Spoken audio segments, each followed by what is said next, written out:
O vídeo já vai começar, mas antes, não se esqueça de se inscrever e ativar as notificações.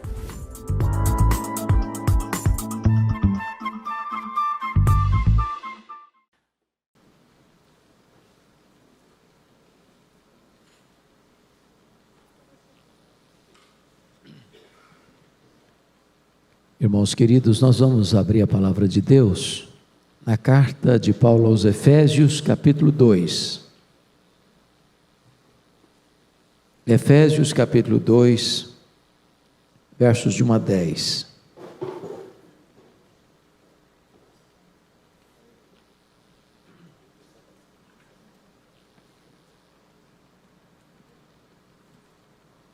Esse texto diz o seguinte: Ele vos deu vida, estando vós mortos nos vossos delitos e pecados, nos quais andastes outrora, segundo o curso deste mundo, segundo o príncipe da potestade do ar, do espírito que agora atua nos filhos da desobediência, entre os quais também todos nós andamos outrora, segundo as inclinações da nossa carne, fazendo a vontade da carne e dos pensamentos, e éramos por natureza filhos da ira, como também os demais.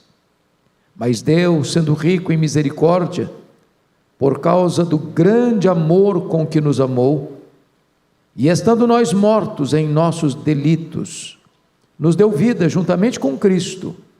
Pela graça sois salvos, e juntamente com Ele nos ressuscitou e nos fez assentar nos lugares celestiais em Cristo Jesus, para mostrar nos séculos vindouros a suprema riqueza da sua graça, em bondade para conosco em Cristo Jesus. Porque pela graça sois salvos mediante a fé, e isto não vem de vós, é dom de Deus, não de obras para que ninguém se glorie, pois somos feitura dele, criados em Cristo Jesus, para boas obras, as quais Deus de antemão preparou, para que andássemos nelas. Amém. Meus amados, o apóstolo Paulo estava na sua terceira viagem missionária, depois de ter plantado igrejas nas províncias da Galácia, da Macedônia e da Acaia, e agora ele chega a Éfeso, uma grande metrópole, capital da Ásia Menor, naquela época uma cidade com mais de 300 mil habitantes, uma cidade fortemente marcada pelo culto ao imperador, por um lado, e por outro lado, uma cidade marcada pelo misticismo pagão também, porque hospedava o templo da deusa Diana, que era uma das 7 maravilhas do mundo antigo. Para mim, a estada de Paulo, 3 anos em Éfeso, é uma das marcas mais eloquentes de um avivamento, porque em 3 anos, o apóstolo Paulo, numa cidade de 300 mil habitantes, sem os recursos que temos hoje, impacta de tal maneira a cidade com a pregação do evangelho, que a idolatria da cidade recua, o misticismo, do ocultismo também entra em colapso, porque as pessoas se convertem e queimam seus livros em praça pública. Há um convencimento de pecado tal que as pessoas vinham denunciando as suas obras, e diz a Bíblia que a palavra de Deus prevaleceu naquela cidade. Além de Paulo impactar aquela grande metrópole com o evangelho, deixando a igreja mais estratégica do Novo Testamento, superando inclusive a igreja de Jerusalém e de Antioquia da Síria, ele planta igrejas, direta ou indiretamente, em toda a província, como Esmirna, Pérgamo, Tiatira, Sardes, Filadélfia, Laodiceia, Colossos e Hierápolis. Depois ele sai desta cidade para ir a Jerusalém, onde é preso, de onde é transferido para Cesareia, onde fica 2 anos sendo acusado pelos judeus, e então vai a Roma, por orientação divina e também por sua decisão. E ele fica em Roma 2 anos preso, nos anos 61, 62, quando então ele escreve esta carta. Esta é a chamada carta eclesiológica do Novo Testamento, é a carta que trata da doutrina da igreja, como nenhuma outra que ele escreveu. No primeiro capítulo, ele mostra como a salvação foi planejada por Deus, é executada por Deus e é consumada por Deus. No capítulo 1, ele vai mostrar como Deus planejou a nossa salvação, como o Filho executa a nossa salvação e como o Espírito Santo aplica a salvação. Agora, no capítulo 2, ele vai mostrar para nós como nós estávamos e o que Deus fez por nós, a terrível situação em que nos encontrávamos e a gloriosa situação onde hoje nos encontramos em Cristo Jesus. Então, eu vou pegar carona com a sugestão de esboço de Warren Wiersbe nesse texto, para tratar aqui 4 verdades eloquentes que esse texto nos ensina. A primeira verdade é que o pecado trabalha contra nós. É isso que está aí nos versos 1 a 3, e eu destaco aqui 4 verdades nesses 3 versos. Primeiro, olha aí comigo o verso 1. Ele vos deu vida, estando vós mortos nos vossos delitos e pecados. E aí você começa a perceber que nós outrora estávamos mortos. A palavra aqui é necros, de onde vem a palavra nossa necrotério. Embora ele está dizendo que nós estávamos mortos, ele não está falando de uma morte física, está falando de uma morte espiritual. Mas uma característica de uma pessoa morta não vê, uma pessoa morta não ouve, uma pessoa morta não sente, uma pessoa morta não age, uma pessoa morta não reage. Nós chamaríamos isso, dentro do contexto da teologia, de um estado de depravação total. Ou seja, para você e eu sermos salvos, é necessário que Deus faça tudo, porque nós não temos como fazer nada, estávamos mortos. Então essa era a nossa condição, e essa é a condição de toda pessoa que ainda não nasceu de novo. Ela está morta nos seus delitos e pecados. A ideia de delito é pisar em falso, e a ideia de pecado é errar o alvo. Às vezes a gente pensa o seguinte: aquele que é um corrupto, aquele que é um ladrão, aquele que é um assassino, aquele que é um prostituto, aquele que é delinquente, bom, esse é um pecador. Mas a Bíblia diz que todos pecaram e destituídos estão da glória de Deus, e o salário do pecado é a morte, e o pecado separa o homem de Deus no tempo e na eternidade. O pecado é o pior de todos os males, pior do que a pobreza, pior do que a fome, pior do que o sofrimento, pior do que a doença, pior do que a morte, porque esses males, embora tão terríveis, não podem afastar você de Deus, mas o pecado afasta no tempo e na eternidade. E Paulo diz que o homem está morto nos seus delitos e pecados. Segundo lugar, nesse diagnóstico, como é que nós estávamos? Segundo, nós éramos escravos, e numa tríplice escravidão. Primeiro, veja comigo aí, o homem é escravo do mundo. Ele vai nos informar no verso 2: nos quais andastes outrora segundo o curso deste mundo.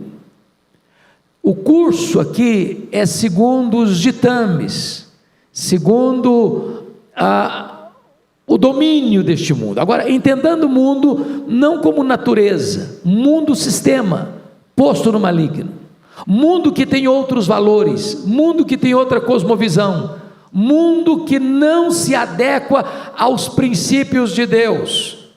Outrora nós estávamos andando não de acordo com a lei de Deus, não de acordo com os parâmetros absolutos que governam hoje a nossa vida, mas nós estávamos andando segundo esta visão torcida, pelas avessas, que o mundo oferece. Andávamos nesse sistema.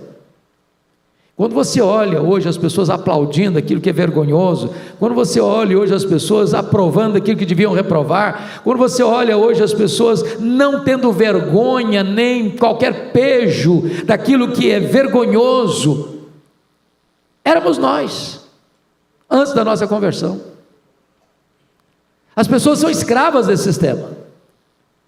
Esse sistema posto no maligno, que aplaude o pecado, que faz troça da virtude, domina as pessoas, a mente delas, a cosmovisão delas. Mas mais, hein? O homem, além de ser escravo do mundo, ele é escravo do diabo. Olha o verso 2: segundo o príncipe da potestade do ar, do espírito que agora atua no filho da desobediência, entre os quais também todos nós andamos outrora. Ou seja, além do homem ser escravo do sistema do mundo, o homem é escravo do diabo. Às vezes as pessoas pensam que é só escravo do diabo uma pessoa endemoniada. Mas podem ter certeza, cidadãos de honra, homens de alta posição social, no campo econômico, social, político, até religioso. Todo aquele que ainda não nasceu de novo, ele está no cabresto, ele está na corrente, ele está na coleira do diabo. Ele anda segundo os ditames desse espírito que agora atua, age nos filhos da desobediência. Mas esse domínio tríplice tem um outro elemento. O homem é escravo não só do mundo, não só do diabo, mas ele é escravo também da carne. Olha comigo o verso 3: segundo as inclinações da nossa carne, fazendo a vontade da carne e dos pensamentos. Ou seja, o que é a carne? Não é o nosso corpo. Nosso corpo não é pecaminoso em si. Carne aqui tem uma implicação não física, mas moral. Carne aqui é a inclinação nossa, que é inimizade contra Deus. Agora veja você o cenário, para compreendermos melhor. Você tem dentro de você uma espécie de combustível, de lenha seca, e você tem fora de você gasolina, combustível, que se jogado nessa lenha seca, tem alguém que risca o palito de fósforo. A lenha seca é a sua natureza pecaminosa. Quem joga gasolina é o diabo. Não, quem oferece o combustível é o mundo. Quem risca o palito de fósforo para pegar fogo é o diabo. Ilustrando, um homem caminha pela rua e tem uma banca de revistas pornográficas. A revista pornográfica é produzida pelo sistema do mundo. A lascívia, o desejo pecaminoso, impuro, procede do coração. E o diabo arma esse sistema, esse cenário para te apanhar, para te pegar. O homem sem Deus, ele é escravo desses três elementos: do mundo, do diabo e da carne. Essa é a nossa realidade, e essa é a realidade de todas as pessoas que ainda não nasceram de novo. Mas, meus amados, além de estar morto e além de ser escravo, o texto ainda diz outra coisa: o homem é depravado. A ideia do verso 3, meus queridos, quando diz andando segundo as inclinações da nossa carne, fazendo a vontade da carne, a ideia é a seguinte: o pecado se oferece para você, e o mundo diz: não pode pecar, é bom, é gostoso, vai dar prazer, você vai curtir, não se reprima, você pode parar o que você quiser, você só vai fazer isso e depois você volta à sua vida normal. E aí o homem, como escravo que é, insuflado pelo diabo, o diabo diz: peca, peca. E aí ele é escravo, bota o pescoço na coleira, e ele vai lá e bota o pescoço na coleira. E o pecado é um ardil, é um laço. O pecado faz uma propaganda enganosa, é um embuste, porque ele promete o que não pode dar. Ele promete alegria e dá tristeza, ele promete liberdade e escraviza, ele promete vida e mata. O pecado, ele vai levar você mais longe que você gostaria de ir, vai reter você mais tempo que você gostaria de ficar, vai lhe custar um preço mais alto que você gostaria de pagar. Mas o homem é escravo, é essa a ideia. Ele não só é escravo, ele é depravado, porque todo desejo maligno que brota do seu coração, ele vai fazer, ele vai atender, ele vai cumprir. por causa da sua depravação total. Todas as áreas da sua vida estão afetadas, seja a sua mente, seja a sua emoção, seja a sua vontade. Mas finalmente, quarto lugar, morto, escravo, depravado, e em quarto lugar, antes de Cristo o homem está condenado. Olha aí comigo, finalzinho do verso 3, quando ele diz assim: e éramos por natureza filhos da ira, como também os demais. Filhos da ira. Ou seja, irmãos, não tem dessa ideia aí de uma pessoa neutra. Às vezes a gente cria alguns mecanismos para tentar amaciar a coisa. Fulano é uma pessoa maravilhosa, ele é até amiga do Evangelho, ela está numa zona neutra. Não existe isso não.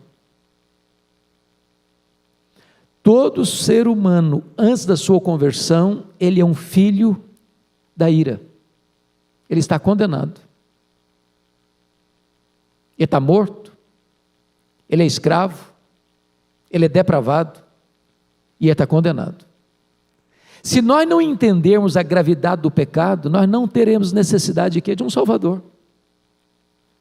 Antes das boas novas, é preciso escutar as más novas. Quais são as más novas? É que o homem está morto, é que o homem é escravo, é que o homem é depravado, é que o homem está condenado, ou Deus o salva, ou ele perece. Não há esperança para ele, nele mesmo. Então essa é a primeira verdade do texto: o pecado trabalha contra nós. Mas uma segunda verdade nesse texto, que eu chamo a atenção, é: se o pecado trabalha contra nós, Deus trabalha por nós. A partir do verso 4, o texto vai nos trazer algumas informações maravilhosas. Eu chamo a sua atenção para o verso 4, para aquilo que nós chamamos em português de conjunção adversativa. Sempre atente para essa expressão: mas, porém, entretanto, todavia, entrementes. Em face dessa realidade outrora, está escrito: mas Deus, sendo rico em misericórdia, e aí ele começa a tratar de algumas verdades que eu passo a destacar, 4 verdades que eu passo a destacar. Primeiro, Deus nos amou. Então, vamos quebrar um tabu aqui, que às vezes as pessoas imaginam: fulano é uma pessoa maravilhosa, por isso Deus a ama. Isso não é verdade. Aliás, antes da conversão não tem nenhuma pessoa maravilhosa.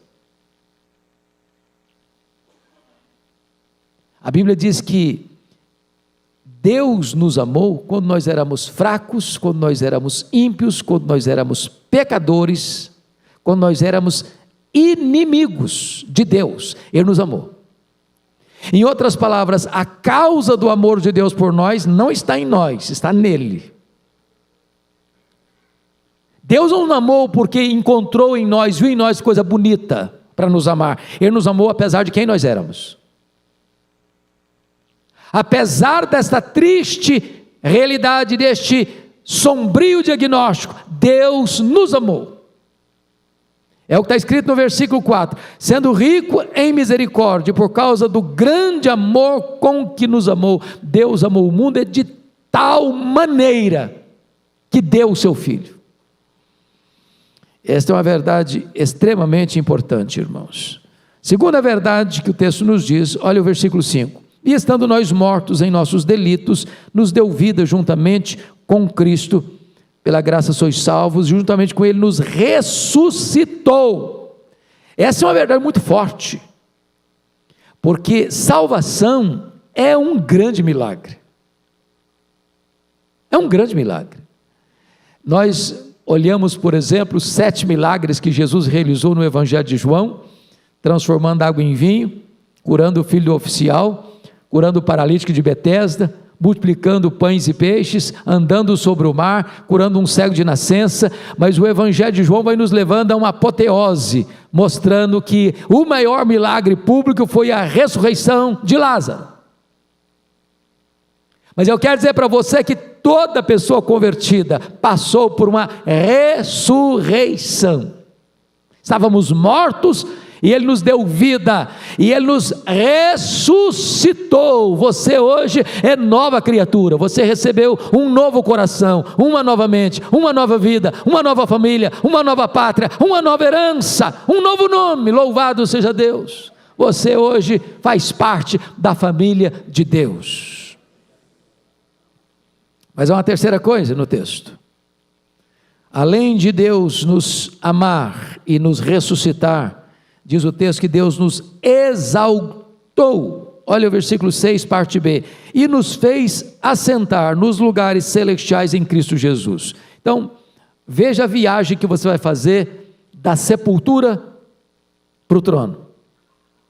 Estávamos mortos, e agora estamos assentados nas regiões celestiais, acima de todo o principado e potestade. Que transferência maravilhosa! Você saiu da morte para a vida, você saiu da escravidão para a liberdade, você saiu da casa do valente, do diabo, para a casa de Deus, você saiu da potestade de Satanás para o governo de Deus, você saiu do império das trevas para o reino da luz, você saiu da sepultura para as regiões celestes. É essa transferência radical que significa salvação, tão grande a salvação. Mas ainda em quarto lugar, veja comigo, versículos 8 e 9, Deus nos salvou, porque pela graça sois salvos mediante a fé, isso não vem de vós, é dom de Deus, não de obras, para que ninguém se glorie. Vamos entender três coisas aqui. Primeiro, qual é a causa meritória da nossa salvação? Segundo, qual é a causa instrumental da nossa salvação? Terceiro, qual é a evidência da nossa salvação? Algumas pessoas pensam que nós somos salvos por causa da fé. Isso não é uma verdade. Nós não somos salvos por causa da fé. Nós somos salvos por causa do sacrifício que Cristo fez na cruz, em nosso favor. Ele foi à cruz, voluntariamente, como nosso substituto, representante, fiador. Lá na cruz ele pagou a nossa dívida, lá na cruz ele morreu pelos nossos pecados, lá na cruz ele nos justificou, lá na cruz ele nos perdoou, e então este é o fundamento, esta é a base da nossa salvação, essa é a causa meritória da nossa salvação. Um outro alguém, santo e sem defeito, se colocou no nosso lugar, se fez pecado por nós, se fez maldição por nós, morreu por nós, e é na base da morte dele é que você e eu somos salvos. Essa é a base, essa é a causa meritória. Agora, a fé é a causa instrumental. Ou seja, você se apropria dessa salvação pela fé. Me permita ilustrar. Eu estou com a carteira aqui. E o que é a fé? A fé é a mão de um mendigo estendida para receber o presente de um rei. Eu pego esta carteira e me aproprio dela. Imagine que a carteira é o presente. Agora a fé se estende para receber o presente. A mão que estende para receber o presente não é o presente, mas é um instrumento de apropriação do presente. Isso é a fé. Você não é salvo por causa da sua fé, você é salvo por causa do que Cristo fez por você. Mas você se apropria do que Cristo fez por você pela fé. Mas há uma terceira coisa no texto. Qual é a evidência? Qual é a evidência da salvação? E a resposta de Paulo é: pela graça sois salvos, mediante a fé, isso não vem de vós, é dom de Deus, não de obras para que ninguém se glorie, porque somos feitura dele, criados em Cristo Jesus, para as boas obras, as quais Deus de antemão preparou para que andássemos nelas. Então, qual a evidência que você é salvo? É pelas suas obras. É curioso que, ao longo da história da igreja, se discutiu muito se Paulo e Tiago estavam batendo cabeça. Porque Paulo diz que pela graça sois salvos mediante a fé, isso não vem de vós, é dom de Deus, não de obras, para que ninguém se glorie. E Tiago no capítulo 2 vai dizer que a fé sem as obras é morta. Será que os dois estão em contradição? Será que os dois estão batendo cabeça? Quem tem a razão? Paulo ou Tiago? E a resposta é que ambos têm razão. Eles não estão em contradição. Eles estão olhando fé e obras em perspectivas diferentes. Paulo está olhando para a causa da salvação, a causa instrumental da salvação, e diz, é pela fé e não pelas obras. Tiago está olhando para o resultado e a evidência da salvação e diz, é pelas obras, porque a fé sem obras é morta. Ou seja, a fé é a raiz, as obras são o fruto. A fé é a causa, as obras são a consequência. Onde a fé é salvadora, há obras. E as verdadeiras obras são aquelas que são fruto da fé. Então você não prova que é salvo quão belo é o seu discurso, quão aparentemente, piedosamente você anda. É pelo fruto que se conhece a árvore, é pelas obras que se prova a evidência da fé. Se a fé nos justifica diante de Deus, as obras nos justificam diante dos homens. Então Paulo está mostrando agora que Deus nos amou, Deus nos ressuscitou, Deus nos exaltou e Deus nos salvou. Então esta é a obra de Deus por nós. Mas há uma terceira verdade nesse texto que eu gostaria de brevemente enfocar. Se o pecado trabalha contra nós, se Deus trabalha por nós, terceiro lugar, Deus trabalha em nós. Olha o verso 10, por favor. Somos feitura dele, criados em Cristo Jesus. A palavra feitura no grego é uma palavra muito bonita, de onde vem a nossa palavra poema. Eu quero dizer para você, ainda que você duvide, que você é a poesia de Deus. Você é o poema de Deus. Você tem rima, você tem beleza, você tem mensagem. Aí você diz, pastor, na verdade, acho que essa poesia está meio desentoada. Não está rimando tão bem, não. A grande questão é que Deus não terminou de escrever este poema. Deus está trabalhando em você.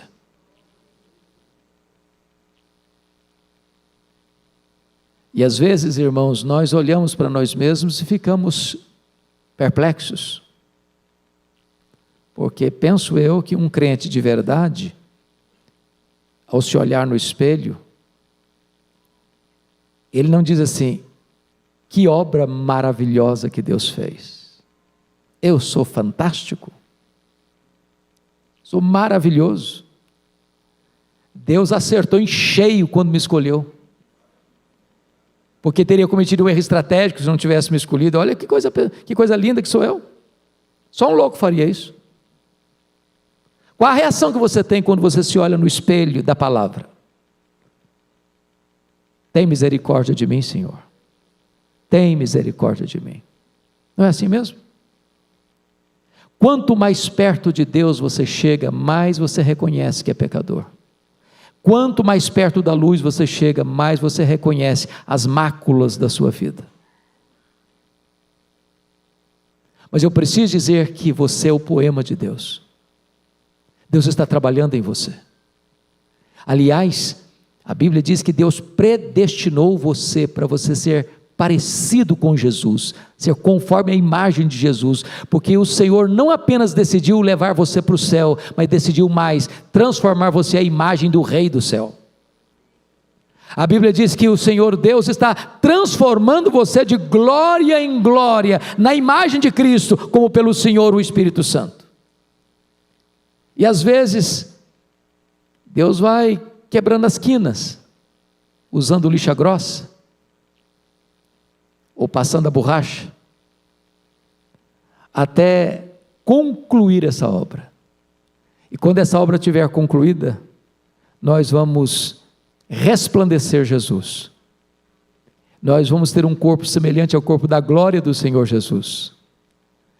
E a glória de Deus vai resplandecer deste lindo poema que Deus ainda está escrevendo. Mas a última verdade, a quarta verdade nesse texto. Primeiro, o pecado trabalha contra nós. Segundo, Deus trabalha por nós. Terceiro, Deus trabalha em nós. Quarto, Deus trabalha através de nós. Olha a parte B do versículo 10. Somos feitura dele, criados em Cristo Jesus, para as boas obras, as quais ele de antemão preparou, para que nós andássemos nelas. Então, meus irmãos, vamos entender isso aqui. Às vezes a gente faz algumas orações, fazendo transferência de responsabilidade. Deus, vai visitar o irmão lá que está doente, Senhor. Vai lá, Senhor, aquele que está passando necessidade. Oh Deus, vai lá, Senhor. E Deus diz, não, meu filho, as minhas pernas agora são as suas. Eu vou através das suas pernas. Oh Deus, socorre o aflito lá. Não, meu filho, agora enfia a mão no bolso, vai lá socorrer. É você que eu vou usar. Vou trabalhar agora através de você. A igreja é o prolongamento da encarnação de Cristo no mundo. Nós somos o corpo de Cristo na terra. Deus fala pela sua boca, Deus ajuda pela sua mão, Deus vai com seus pés. Entender isso é fundamental, meus irmãos. Quando o pastor Arival faz apelo aqui para a gente ajudar os sertanejos cavando um poço para jorrar água, para ele plantar sua horta, para ele ter água boa dentro de casa, são os pés de Deus que vão, são as mãos de Deus que vão, são os recursos de Deus que vão. Quando você dá comida para quem tem fome, quando você dá roupa para quem está sentindo frio, quando você abastece a despensa de quem está passando fome, é a própria ação de Deus que está em movimento através de você. Somos feitura dele, criados em Cristo Jesus para as boas obras. Deus criou você para isso, Deus salvou você para isso, Deus lhe mandou você ao mundo para isso.